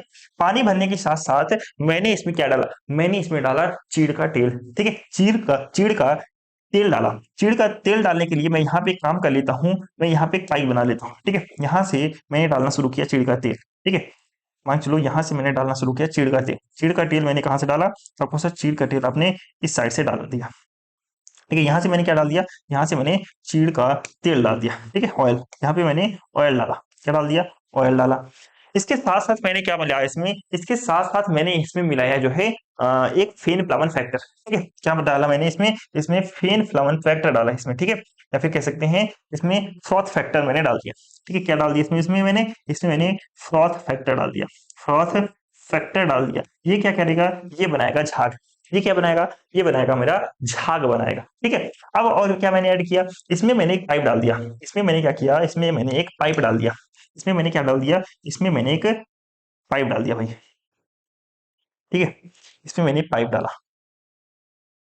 एक सेकंड, इसमें मैंने यहाँ से एक पाइप डाला। ठीक है। इस पाइप के थ्रू मैं क्या कर रहा हूँ, इस पाइप के थ्रू मेरे दोस्त, इस पाइप के थ्रू इसमें प्रवेश करा रहा हूँ एयर। इस पाइप के थ्रू मैं इसमें क्या भेज रहा हूँ, इस पाइप के थ्रू मैं इसमें एयर भेज रहा हूँ। क्या भेज रहा हूँ, एयर भेज रहा हूँ। क्या भेज रहा हूँ, एयर भेज रहा हूँ। एयर भेजने के साथ साथ मैंने इसमें क्या डाला है, एक रोटेटिंग पैडल डाला है। इसमें मैंने क्या डाल दिया है, एक रोटेटिंग पैडल इसमें यूज कर लिया। क्या यूज कर लिया मैंने इसमें, मैंने इसमें एक रोटेटिंग पैडल, इस प्रकार से रोटेटिंग पैडल यूज कर लिया मैंने। क्या यूज कर लिया मैंने, मैंने एक रोटेटिंग पैडल यूज कर लिया। ठीक है, रोटेटिंग पैडल यूज कर लिया। अब प्रोसेस देखो कैसे होगा। मैंने ओर डाला हुआ है, ऑयल डाला हुआ है, फोर्थ फैक्टर डाला हुआ है, एयर डाला हुआ है, रोटेटिंग पैडल ऐसे घूम रहा है। तो इसमें होगा क्या, ये झाग बनेगा। अब क्या बनना शुरू होगा, झाग बनेगा। जैसे ही झाग बनना शुरू होगा, जैसे ही झाग बनेगा मेरे दोस्त, इसमें क्या है, सल्फाइड, सल्फाइड के ओर है। इसमें क्या ध्यान समझो, इसमें क्या है, सल्फाइड के ओर है। ठीक है, क्या है, सल्फाइड के ओर। ठीक है, क्या है, सल्फाइड के अयस्क हैं। इसमें क्या है, सल्फाइड के अयस्क हैं। ये जो सल्फाइड के अयस्क हैं, जैसे ही झाग बनना शुरू होगा, उस झाग के साथ मेरे दोस्त क्या होंगे, ये जो सल्फाइड के अयस्क हैं, ये जो सल्फाइड के अयस्क हैं, झाग के साथ, इस झाग के साथ यहां से उठ करके कहाँ पे आ जाएंगे, यहां से उठ करके इस झाग के साथ ऊपर तैरने लगेंगे। कहाँ तैरने लगेंगे, इस झाग के साथ मेरे दोस्त ऊपर तैरने लगेंगे, कुछ इस प्रकार से। तो यहां से हमें क्या मिल जाएगा, यहां से हमें मिल जाएगा मेरे दोस्त, यहां से हमें मिल जाएगा, हमें जो है सल्फाइड का ओर मिल जाएगा। इसके अलावा जब इम्प्योरिटीज है उनका क्या हुआ, जो इम्प्योरिटीज है भारी होने के कारण, इम्प्योरिटीज भारी होने के कारण यहाँ पे तली में जो है इकट्ठा हो जाएंगे। इम्प्योरिटीज भारी होने के कारण यहाँ पे तली में इकट्ठा हो जाएंगे, और सल्फाइड के पार्ट का, सल्फाइड के ओर हल्के होने के कारण ये क्या करेंगे, ऊपर आ जाएंगे। आई होप आपको समझ में आ गया होगा किस प्रकार से यह जो है काम करता है। फिर फ्लोटेशन मेथड या फिर फोर्स फ्लोटेशन मेथड जो है इस प्रकार से आपको जो है काम करता है। ओके, चलिए सेम चीज वही लिखा हुआ है, सेम चीज यहाँ पे लिखा हुआ है, एक बार रीड भी कर देता हूँ। इस विधि में एक बड़े आयताकार टैंक में अयस्क के चूर्ण को जल, चीड़ का तेल, अल्प मात्रा में फ्लेन फैक्टर, ठीक है, और फेन अस्थाई फैक्टर जो है पदार्थ हमने मिला दिए। अब इसमें क्या किया, वायु का प्रबल धारा जो है इसमें प्रवाहित किया, यानी कि इसमें वायु भेजा, एयर भेजा, कंप्रेस्ड एयर, और जिससे सल्फाइड के हल्के कण जो है झाग के साथ जो है ऊपर तैरने लगे, और जिन्हें वहां से हमने जो है पृथक करके निकाल लिया। ठीक है, तो मैट्रिक्स कण जो है, मैट्रिक्स कण का मतलब जो है गैंग, ठीक है, वो जल से भीग कर जो है पात्र की सतह पर एकत्र हो जाते हैं। जल से भीग करके और भारी होकर के जो है पात्र की सतह पर, यानी कि ये जो बर्तन है, आयताकार जो बर्तन है, इसकी सतह पर इकट्ठा इस प्रकार से हो जाते हैं। क्लियरली समझ में आया। चलिए अब अपने चौथे सेपरेशन मेथड की ओर चलते हैं। चौथा सेपरेशन मेथड सबसे आसान है, वो है आपका केमिकल सेपरेशन मेथड।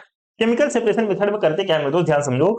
मैंने फिर से एक बर्तन यहाँ पे बनाऊं, फिर से एक बर्तन बनाऊं, बर्तन पेन से ही बना लेता हूँ। ठीक है, इस बार बर्तन जो है ऐसे ही बना लेता हूँ नॉर्मल। ठीक है, ये मैंने बर्तन बना लिया। इस बर्तन में क्या है, इस बर्तन में मैंने जो है एक विलायक डाला है। क्या डाला, विलायक बनाया। ठीक है, विलायक, विलायक है ये, विलायक, ये क्या है, इस ये आपका विलायक है। अब विलायक क्या होता है, कोई पूछ मत लेना, वरना यहीं से जो है ना ये बोर्ड उठा करके आपके सर पे मार दूंगा। ठीक है, कोई पूछना मत विलायक क्या होता है, क्योंकि मैंने वाटर आपका जो है, वाटर कह रहा हूँ, मैंने आपको फर्स्ट चैप्टर, फर्स्ट यूनिट के अंदर ही जो है बहुत ही अच्छे से मैंने आपको पढ़ाया था सॉल्वेंट आपका क्या है। ठीक है, विलायक आपका क्या होता है। देखो इसमें क्या होता है, इसमें अयस्क को उपयुक्त विलायक के साथ जो है घोलते हैं। तो मैंने यहाँ पे क्या ले लिया, यहाँ पे मैंने ये सॉल्वेंट है, विलायक है, सॉल्वेंट है, विलायक है, और इसमें मैंने क्या कर दिया, इसमें मैंने ओर डाल दिया, अयस्क डाल दिया। इसमें क्या डाल दिया मैंने, अयस्क डाल दिया। अयस्क इस प्रकार से छोटा छोटा छोटा छोटा अयस्क डाल दिया मैंने यहाँ पे। क्या डाल दिया, अयस्क डाल दिया, ओर डाल दिया। ठीक है, अब इसमें होगा क्या, इसमें जब ये विलायक को मैं इस प्रकार से अच्छे से घोलूंगा, जब मैं इस घोल को अच्छे से घोलूंगा मेरे दोस्त, तो होगा क्या, जो अशुद्धि होगी ना, वो जल में अविलय होने के कारण, जल में इनसोल्यूबल होने के कारण, वो जो है वो क्या हो जाएगी, नीचे बैठ जाएगी। ठीक है, वो अविलय होने के कारण क्या हो जाएगा, आसानी से पृथक हो जाएगा, यानी कि सिंपल से कहने का मतलब क्या है कि वो नीचे बैठ जाएगा।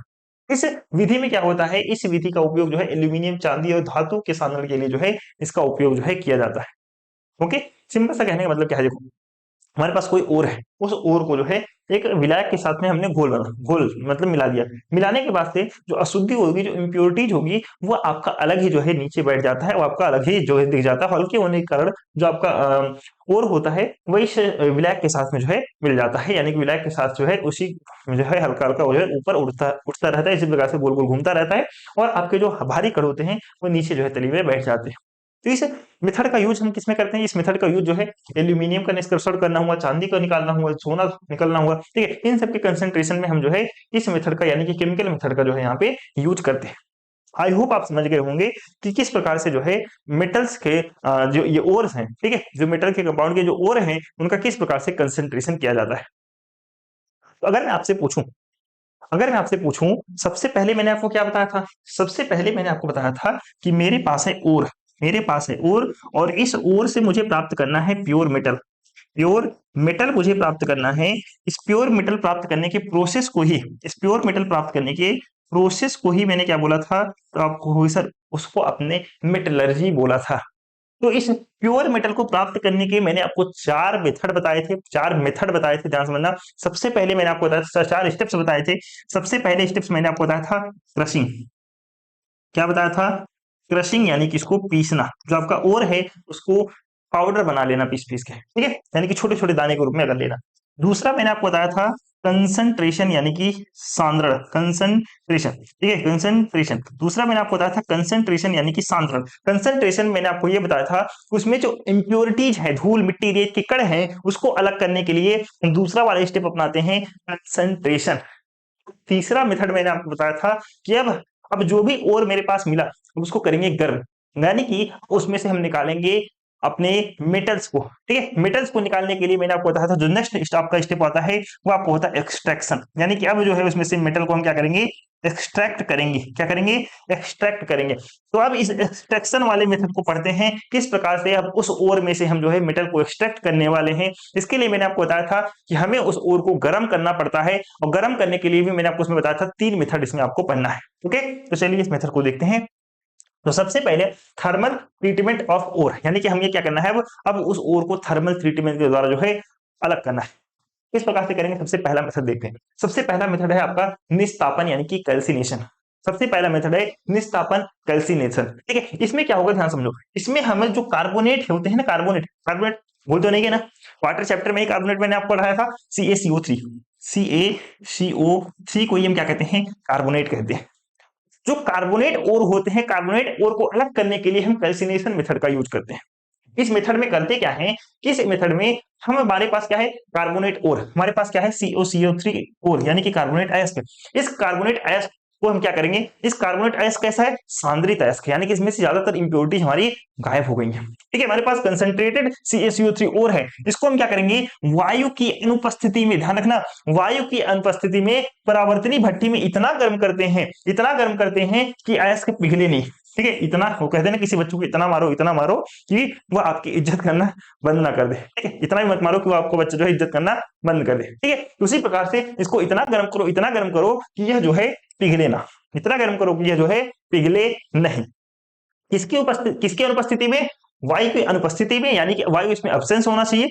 आपको गर्म करना है, किसे गर्म करना है, आपको CaCO3 को गर्म करना है, और आपका ऐसा गर्म करना है कि आपका अयस्क पिघले नहीं। इससे होगा क्या, होगा क्या, होगा क्या मेरे दोस्त, इस CaCO3 के अंदर जो नमी होगी, जो मॉइस्चर होगा, जो इसमें वेपराइजेशन वेपर इंप्योरिटीज होंगे, वो क्या हो जाएंगे, गर्म करने से अलग हो जाएंगे। वो क्या हो जाएंगे, गर्म करने से अलग हो जाएंगे। फॉर एग्जाम्पल मेरे पास क्या है, CaCO3 है, क्या समझो, मेरे पास क्या है, मैं कह रहा हूं मेरे पास है CaCO3, CaCO3 कार्बोनेट का एसिड है। इस कार्बोनेट के एस को मैंने क्या बोला कि वायु की अनुपस्थिति में, यानी कि इसमें वायु, एयर नहीं होना चाहिए, ठीक है, अनुपस्थिति में मैंने क्या किया, इसे गर्म कर लिया। क्या कर लिया भाई मैंने इसे मैंने यहाँ पे गर्म कर लिया। जैसे मैं इसे गर्म करूंगा, जैसे मैं इसे गर्म करूंगा, तो मैंने क्या बोला कि इसमें जो भी मॉइस्चर होंगे, इसमें जो भी मॉइस्चर होंगे, या फिर जो भी इसमें जो है वेपर इंप्योरिटीज होंगी, ठीक है, वो क्या हो जाएंगी, वो आपकी जो है उड़ जाएंगी। वो क्या हो जाएंगे, उड़ जाएंगी, यानी कि गायब हो जाएंगी। जैसे मैं इसको गर्म करूंगा मेरे दोस्त, ये क्या बनेगा हमारा, इसमें हमारा बनेगा कैल्शियम ऑक्साइड। क्या बनेगा, CO बनेगा, कैल्शियम ऑक्साइड बनेगा, और यहां से हमारा बन जाएगा CO2, कार्बन डाइऑक्साइड। और ये जो कार्बन डाइऑक्साइड है ये उड़ करके गायब हो जाएगा, और हमें क्या मिल जाएगा, हमें मिल जाएगा धातु के ऑक्साइड। क्या बन जाएगा, धातु का ऑक्साइड जो हमें यहाँ पे, यानी कि कैल्शियम ऑक्साइड हमें यहाँ पे मिल जाता है, ठीक है। सेम यहाँ पे आप कैल्शियम कार्बोनेट अब जो है यहाँ पे यूज किया आपने, सेम इसी प्रकार से जिंक कार्बोनेट भी आप यूज कर सकते हो, ठीक है। क्या यूज कर सकते हो, जिंक कार्बोनेट का भी सेम रिएक्शन इसी प्रकार से दिखा सकते हो। मान चलो मेरे पास में क्या है, zinc carbonate, ZnCO3 zinc carbonate है। इसको मैंने गर्म किया, तो ये क्या बन जाएगा, ये बन जाएगा एक आपका जिंक ऑक्साइड, और दूसरा आपका बन जाएगा CO2, और ये जो CO2 है आपका वाष्प के रूप में उड़ जाएगा, और आपको क्या मिल जाएगा, जिंक के ऑक्साइड आपको यहाँ पे मिल जाएंगे। क्या मिल जाएंगे, जिंक के ऑक्साइड यहाँ पे आपको मिल जाएंगे। ये दोनों रिएक्शन आपको एग्जाम में दिखा करके आने हैं, ये दोनों रिएक्शन आपको यहाँ पे दिखाना होगा। दोनों रिएक्शन के बिना आपका ये प्रोसेस जो है इनकम्प्लीट माना जाएगा, ऐसा लगेगा कि आप रट्टा मार करके आ गए हो। तो यहाँ पे आपको रिएक्शन दिखाना बहुत ज्यादा इंपॉर्टेंट हो जाता है। तो निस्तापन में मैंने आपको क्या बताया, इसमें हम कार्बोनेट के एस को अलग करते हैं, कार्बोनेट के एस को हम जो है उसकी इंप्योरिटीज को हटाने के लिए निस्तापन मेथड का यूज करते हैं।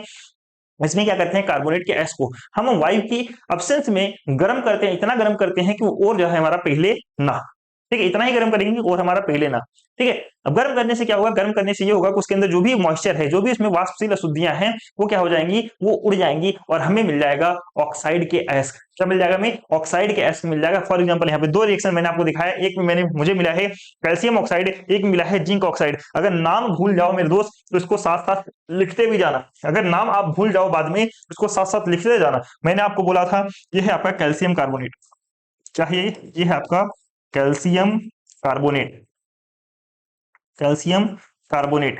ये क्या है आपका जिंक कार्बोनेट, ठीक है, नाम लिख लेना, जिंक कार्बोनेट। ये आपका क्या, कैल्शियम ऑक्साइड, कैल्शियम ऑक्साइड। आप अपने एग्जाम में इस प्रकार से लिख करके आना, सिर्फ रिएक्शन नहीं दिखाना, आपको लिख करके भी आना है, कैल्शियम ऑक्साइड, कैल्शियम ऑक्साइड, ठीक है। ये क्या है, जिंक ऑक्साइड, ठीक है। ये क्या है, कार्बन डाइऑक्साइड। कार्बन डाइऑक्साइड को नहीं लिखोगे तब भी चलेगा, लेकिन एग्जामिनर को ऐसा लगना चाहिए कि हाँ आपने अच्छी जगह से पढ़ करके आए हो, ठीक है, आपको पता, एग्जामिनर को पता होना चाहिए कि आप कहाँ से पढ़ करके आए हो, ठीक है।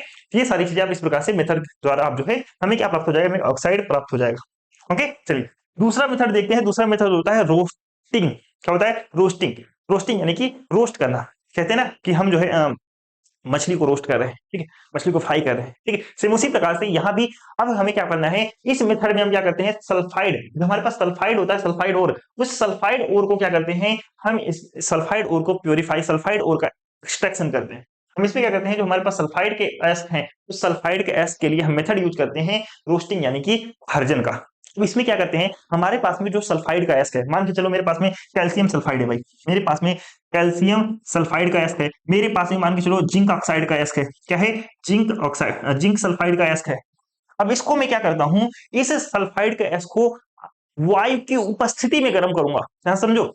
मैं वैसे पहले के मेथड में जो मैंने आपको बताया था, उसमें मैंने आपको बताया था कि वायु आपका अब्सेंस रहेगा, एयर आपका अब्सेंस रहेगा, लेकिन इसमें क्या होगा, इसमें मेरे दोस्त हम इसे जो है वायु की क्या करेंगे, प्रेजेंस में हम इसको जो है क्या करेंगे, गर्म करेंगे। किसमें, वायु के प्रेजेंस में हम इसको जो है क्या करेंगे, गर्म करेंगे। अब वायु का प्रेजेंस मतलब क्या है, वायु में क्या रहता है, वायु में क्या है, ऑक्सीजन। तो हम क्या मिलाएंगे इसमें, ऑक्सीजन, ठीक है, यानी कि CaS और ऑक्सीजन, CaS प्लस ऑक्सीजन। इसकी उपस्थिति में जैसे मैं इसे गर्म करूंगा, जैसे इसे मैं मेरे दोस्त गर्म करूंगा, तो हमें क्या मिलेगा, हमें इसमें से हाँ इसे भी इतना ही गर्म करेंगे, इसे भी इतना ही गर्म करेंगे कि वो पिघले ना, ठीक है, इस एस को भी उतना ही गर्म करेंगे कि यह जो है पिघले ना।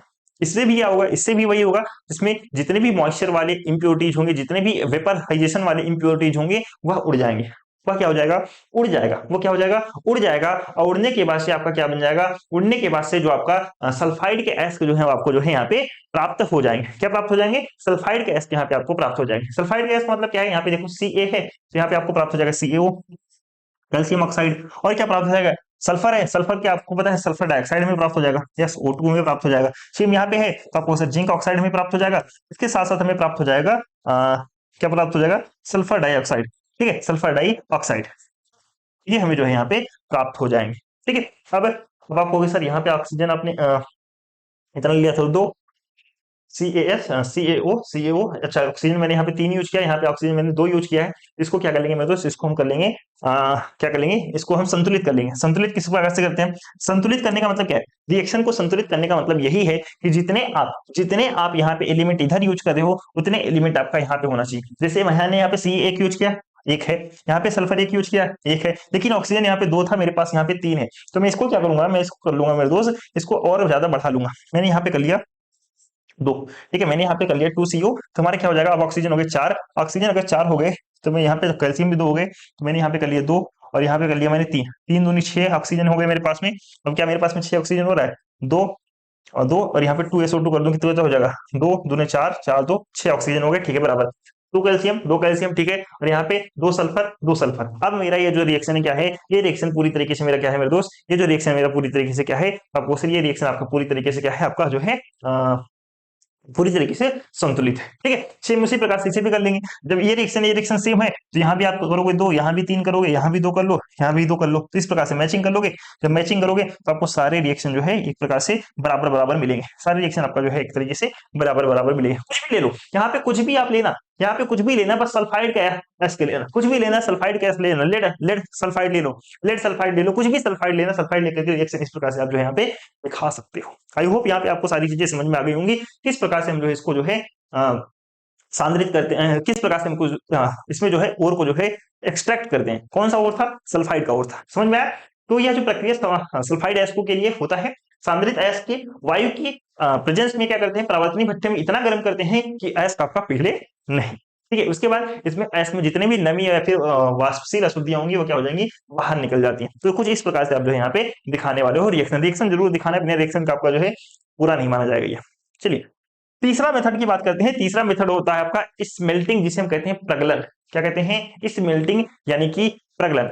अब इस मेथड में हम क्या करते हैं, इस मेथड में कोई गालक अयस्क में हम कोई भी गालक अयस्क में हम क्या करते हैं, मान के चलो मेरे पास में कोई अयस्क है, मान के चलो मेरे पास में क्या है, फेरिस ऑक्साइड है, फेरस ऑक्साइड, ठीक है, मेरे पास में क्या है, फेरस ऑक्साइड है। इस फेरस ऑक्साइड अयस्क में हम क्या करेंगे, कोई भी गालक मिला लेंगे, कोई भी फ्लक्स मिला लेंगे। क्या करेंगे, कोई भी फ्लक्स मिला लेंगे। मैंने आपसे बोला था, मैंने आपसे क्या बोला था मेरे दोस्त, ध्यान समझो, मैंने आपसे बोला था कि फ्लक्स का यूज हम कब करेंगे, फ्लक्स का यूज कब करेंगे, हमें जब ओर से अशुद्धियां निकालनी हो। तो मान चलो मेरे पास में भट्टी है, ध्यान समझो, मेरे पास में ये भट्टी है, ठीक है, मेरे पास में ये क्या है, मेरे पास में ये भट्टी है, ठीक है, मेरे पास में ये भट्टी है।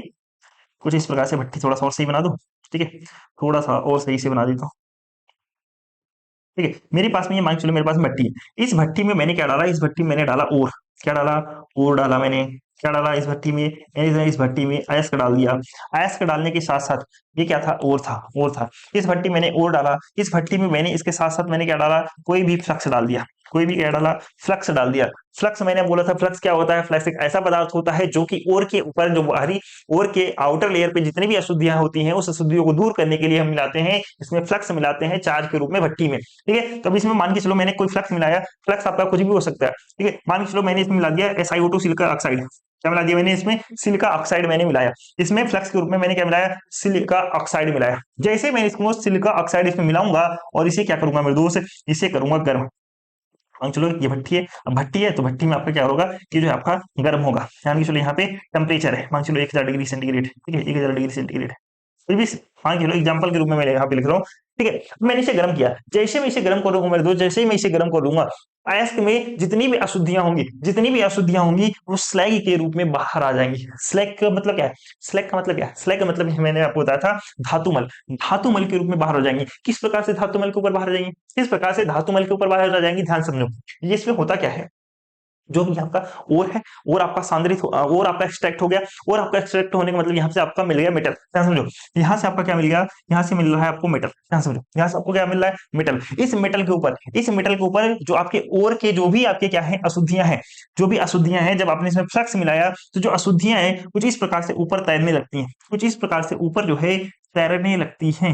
क्या करती हैं, इसके ऊपर जो है कुछ इस प्रकार से तैरने लगती हैं। तो अगर मैं यहाँ पे दिखाऊं, अगर मैं इसे यहाँ पे दिखाऊं तो मेरा ये तैयार हो गया, देखो मेरा ये तैयार हो गया, मेरा ये तैयार हो गया, मान चलो मेरा ये तैयार हो गया, क्या हो गया, ये हमारा मेटल, ठीक है। इस प्रकार समझ के चलो, मेरे पास या फिर और मेटल, ठीक है, मेरे पास और मेटल कोई तैयार हो गया, ठीक है, और मेटल, ठीक है, कोई भी मेटल का इसके मेरे पास में वो तैयार हो गया। और जैसे मेरा यहाँ पे तैयार हुआ, मेरा स्लैग जनरेट हुआ, स्लैग, जो मेरा स्लैग जनरेट हुआ ऊपर इस प्रकार से तैरता रहेगा, ऊपर इस प्रकार से तैरता रहता है। तो मैं यहाँ से निकाल लूंगा इस स्लैग को, यहाँ से निकाल लूंगा इस स्लैग को, और यहाँ से निकाल लूंगा मैं इसको, क्या इसको निकाल लूंगा, यानी कि अपने मिनरल, यानी कि अपने जो है मेटल ओर को, ठीक है, अपने मेटल ओर को यहाँ से निकाल लूंगा और अपने स्लैग को जो है यहाँ से निकाल लेता हूँ। इसे इधर खींचूंगा, इसे इधर खींचूंगा, और हमारे यहाँ पे क्या मिल जाएगा, यहाँ पे हमारा जो है अशुद्धियां पूरी तरीके से बाहर हो जाएंगी, ठीक है, हमारी अशुद्धियां पूरी तरीके से बाहर हो जाएंगी। तो अब तक मैंने आपको क्या बताया, अब तक मैंने आपको क्या बताया, अब तक अच्छा इसका रिएक्शन भी दिखा दूं, रिएक्शन दिखाना तो मैं भूल ही गया। देखो मेरे पास क्या है, फेरिस ऑक्साइड है, फेरस ऑक्साइड है। इस फेरस ऑक्साइड में मैंने क्या मिलाया, मैंने मिला दिया यहाँ पे मेरे दोस्त क्या कहते हैं, मैंने सिलिका ऑक्साइड मिला दिया, ठीक है, सिलिका ऑक्साइड। ये क्या है, तो आपको सर फ्लक्स है, ये क्या आपका, ये आपका फ्लक्स है, ये आपका क्या है, फ्लक्स है। फेरस ऑक्साइड क्या है, ये आपका ओर है यानी कि अयस्क है, ठीक है, अयस्क है। जैसे मैंने इसमें मिलाया, जैसे इसमें मैंने मिलाया मेरे दोस्त, ये मेरा क्या बनेगा, जल्दी से बताओ ये मेरा क्या बन करके तैयार होगा। तो आप कहोगे सर ये आपका बन जाएगा फेरस Fe, और यहां से मेरा बन जाएगा Si, और ये बन जाएगा मेरा O3, ठीक है, क्या बन जाएगा मेरा ये अदब का आ जाएगा O3। इस प्रकार से मेरा जो है, इस प्रकार से मेरे जो जितनी भी अशुद्धि थी वो क्या हो गया, मेरा बाहर हो गया। FeSiO3 जो है हमारे यहाँ पे मिल करके आ जाएगा, ठीक है। फेरस सिलिकेट हमारा जो है, फेरस सिलिकेट ऑक्साइड जो हमारा मिलकर बन करके हमारा इस प्रकार से तैयार हो जाएगा, ठीक है। अब इसके बाद से मैंने आपको टोटल, मैंने आपको क्या बताया था, अगर मुझे और से, अगर मुझे और से, मेरे दोस्त ध्यान समझो, अगर मुझे और से, अगर मुझे और से प्योर मेटल प्राप्त करना है, प्योर मेटल प्राप्त करना है, तो मुझे करना होता है प्रोसेस। इस प्रोसेस के लिए मैंने आपको बताए थे 4 स्टेप, 4 स्टेप मैंने आपको बताए थे। 4 स्टेप कौन से थे, तो पहला स्टेप था क्रशिंग, पहला स्टेप कौन सा था, क्रशिंग, ठीक है, पहला। तो दूसरे पेन से लिख दूं क्या, तो आपको दिखाई ना दे रहा हूं, ऐसा भी तो हो सकता है, मैं लिखते जाऊं आपको दिखे ही ना, ठीक है। पहला स्टेप होता है क्रशिंग, CRUSHING, क्रशिंग। दूसरा मेथड मैंने आपको बताया कंसंट्रेशन, सांद्रण, कंसंट्रेशन, ठीक है, सांद्रण। तीसरा मेथड मैंने आपको बताया एक्सट्रैक्शन, एक्सट्रैक्शन, ठीक है। अब चौथा मेथड मेरे पास में कौन सा बच गया, चौथा मेथड मेरे पास मेरे दोस्त बच गया रिफाइन। अब इसको मैं क्या करूंगा, रिफाइन कर लूंगा, इसको क्या करूंगा, रिफाइन कर लूंगा। यानी कि कहने का मतलब ये है, अब जो छोटे मोटे थोड़े बहुत जो अशुद्धियां रह गई होंगी, अब उसको अलग करके अब मुझे प्योर मेटल प्राप्त करना है। अब मुझे क्या प्राप्त करना है, प्योर मेटल का लास्ट स्टेप आता है आपका रिफाइनिंग। क्या आता है आपका, रिफाइनिंग आता है। तो आइए समझते हैं इस रिफाइनिंग को किस प्रकार से करते हैं, इस मेटल का रिफाइन किस प्रकार से करते हैं। अब जो भी मेटल मुझे प्राप्त हुआ था उसको क्या करना है, मुझे रिफाइन करना है, यानी कि उसमें जो छोटे मोटे छोटे बहुत अशुद्धियां रह गई हैं मुझे उसको दूर करना है। तो जो इस मेटल का रिफाइनिंग करेंगे हम, करते हैं एक मेथड के द्वारा, और उस मेथड का नाम होता है इलेक्ट्रोलिसिस मेथड। क्या है उसका नाम, उसका नाम है इलेक्ट्रोलिसिस मेथड, जिसको हिंदी में कहते हैं विद्युत अपघटन मेथड। क्या कहते हैं, विद्युत अपघटन मेथड द्वारा हम इस धातु का जो है क्या करते हैं, रिफाइनिंग करते हैं। यानी कि जो कुछ भी थोड़ी बहुत अशुद्धियां रह गई हैं, प्रगलन के बाद कुछ अशुद्धियां जो भी रह गई हैं, तो उस अशुद्धियों को शोधन के द्वारा यानी कि रिफाइनिंग के द्वारा जो है उसको हटा देते हैं। और शोधन के लिए हम एक मेथड का यूज करते हैं, रिफाइनिंग के लिए एक मेथड का यूज करते हैं। दैट मेथड इज कौन सा है, तो आपको सर विद्युत अपघटन मेथड यानी कि इलेक्ट्रोलिसिस मेथड कहते हैं उसको। कौन सा मेथड है ये, इलेक्ट्रोलिसिस मेथड कैसा मेथड होता है, तो ध्यान से समझो, ध्यान से समझो मेरे दोस्त। मैंने क्या किया, एक पात्र ले लिया, क्या ले लिया, एक बर्तन ले लिया। इस प्रकार से मैंने एक बर्तन ले लिया, इस बर्तन में मैंने एक तरफ डाला एनोड रॉड, एक तरफ डाला मैंने कैथोड रॉड। ध्यान समझो, एक तरफ मैंने डाला एनोड रॉड, एक तरफ डाला कैथोड रॉड, ठीक है। ये जो एनोड रॉड क्या करेगा, इस दोनों रॉड को मैंने जोड़ दिया बैटरी के साथ में, एक तरफ पॉजिटिव एक तरफ नेगेटिव, यानी कि पॉजिटिव वाला को हम क्या कहेंगे एनोड, और नेगेटिव वाला को हम क्या कहते हैं, कैथोड कहते हैं, ठीक है। और इसमें क्या मैंने डाल दिया, इसमें मैंने डाल दिया जो है आपका घोल। इसमें क्या डाल दिया मैंने, इसमें जो है आपका जो है घोल डाल दिया। कैसा घोल है, घोल कैसा मेरा है, ये कैसा घोल है। सबसे पहले जो मुझे मेटल प्राप्त हुआ, जो मुझे मेटल प्राप्त हुआ, उस मेटल को मैंने जो है इसमें डाला। जो एक्सट्रैक्शन के बाद जो मुझे मेटल प्राप्त हुआ, उस मेटल को मैंने इसमें डाल दिया। उस मेटल को क्या कर दिया, देखो अब ऐसा नहीं कि मेटल मुझे एक ठोस के रूप में, मतलब इस तरीके से मेटल मुझे प्राप्त हो गया। जो मेटल मुझे प्राप्त हुआ रहेगा वो भी चूरे के रूप में ही मुझे, यानी कि पाउडर के रूप में मुझे प्राप्त हुआ है। ध्यान समझना, जो मेटल मुझे प्राप्त हुआ है कैसे प्राप्त हुआ है, पाउडर के रूप में ही प्राप्त हुआ है। उस पाउडर के मेटल को मैं जो है इसमें डाल दूंगा। चलो कहां पे डाल दूंगा, इसमें डाल दूंगा। जैसे उस पाउडर के मेटल को मैंने इसमें डालूं, इसके साथ साथ मुझे इसमें डालना होता है इलेक्ट्रोलाइट। क्या डालना होता है इसमें, इसे मुझे घोल बनाने के लिए इसमें डालना होता है इलेक्ट्रोलाइट। इलेक्ट्रोलाइट, इलेक्ट्रोलाइट मुझे डालना होता है। इलेक्ट्रोलाइट का मतलब होता है विद्युत अपघट्य। ये क्या होता है, विद्युत अपघट्य, विद्युत अपघट्य मैंने इसमें डाला, इलेक्ट्रोलाइट मैंने डाला। इलेक्ट्रोलाइट का एक पूरी तरीके से घोल बना लिया, ठीक है। मैंने इसमें पाउडर डाला, पाउडर डालने के बाद इलेक्ट्रोलाइट यानी कि जल डाला, जल में डाला मैंने इलेक्ट्रोलाइट, और ये इलेक्ट्रोलाइट का सोल्यूशन यानी इलेक्ट्रोलाइट का घोल मेरा तैयार हो गया। जब घोल तैयार हो गया, जैसे मैं इसे बैटरी के साथ में कनेक्ट करूंगा, जैसे ही इसमें बैटरी के साथ में कनेक्ट करूंगा, यानी कि जैसे इसमें चार्ज प्रवाहित करूंगा, ठीक, इलेक्ट्रिसिटी जैसे मैं इसमें प्रवाहित करूंगा, होगा क्या मेरे दोस्त, जो इम्प्योरिटीज थोड़ी बहुत बची हैं, जो इम्प्योरिटीज आपकी थोड़ी बहुत बची हुई है मेरे दोस्त, वो आपका एनोड वाले मेटल के पास में, वो एनोड वाले मेटल के नीचे जो है कुछ इस प्रकार से इकट्ठा हो जाएंगी। एनोड वाले मेटल के नीचे कुछ इस प्रकार से आपकी जो है इकट्ठा हो जाएंगी, और जितने प्योर आपका मेटल है वो आपका इस कैथोड वाले मेटल, कैथोड वाले रॉड के नीचे जो है इकट्ठा हो जाएगी, ठीक है। ये प्योर वाला है और ये इम्प्योर वाला, इम्प्योर वाला तो इधर दिखाई रखा है, ठीक है, समझ में आया। तो प्योर मेटल एज कैथोड यहाँ पे आपका जो है प्राप्त हो जाएगा। इसमें किस प्रकार का, अगर जैसे कि आपका सल्फेट कोई सा सोल्यूशन है, आपका सल्फेट मेटल सोल्यूशन है, तो इस प्रकार से जो है मुझे जो है धातु का जो हम क्या कर लेते हैं, धातु को यहाँ पे रिफाइन कर लेते हैं। ठीक है, तो इस मेथड में अशुद्ध धातु को एनोड और शुद्ध धातु की परत के रूप में जो है कैथोड पर लगाया जाता है। ठीक है, यहाँ समझो इसमें क्या होता है कि जो अशुद्ध धातु है वो कहाँ पे, एनोड के रूप में या एनोड के नीचे जमा होंगे, अशुद्ध धातु एनोड तथा शुद्ध धातु यानी कि जो प्योर मेटल है वो आपका जो है इसके परत के नीचे कैथोड की परत पर जो है यहाँ पे लगाया जाता है। जितने भी इनसोल्यूबल इंप्योरिटीज हैं वो एनोड की तली पे नीचे बैठ जाएंगे और क्या हो जाएंगे, निक्षेपित हो जाएंगे, यानी प्रेसिपिटेट हो जाएंगे आपके, और जिसे हम क्या कहते हैं, इसी को हम क्या कहते हैं, एनोड मड कहते हैं। इसको हम क्या कहते हैं, इसको हम कहते हैं एनोड मड। इसको क्या कहते हैं, एनोड मड, हम इसे कहते हैं एनोड मड। ठीक है, एनोड मड इसको हम कहते हैं, क्या कहते हैं हम, इस इंप्योरिटी को हम कहते हैं एनोड मड कहते हैं। आई होप आपको समझ में आ गया होगा किस प्रकार से हम जो है, किस प्रकार से किसी भी मेटल को यानी कि किसी भी हम कह सकते हैं धातु को, ठीक है, एक और फॉर्म से हम मेटल फॉर्म में जो है प्राप्त करते हैं। आई होप यहां तक आपको किसी प्रकार का कोई दिक्कत जो है नहीं होगा। तो एक बार दोबारा से आपको रिवाइज करा दूं, कितने मिनट हो गया, 1 घंटे 9 मिनट हुए हैं, 5 मिनट में आपको दोबारा से रिवाइज कराता हूँ सारी चीजें।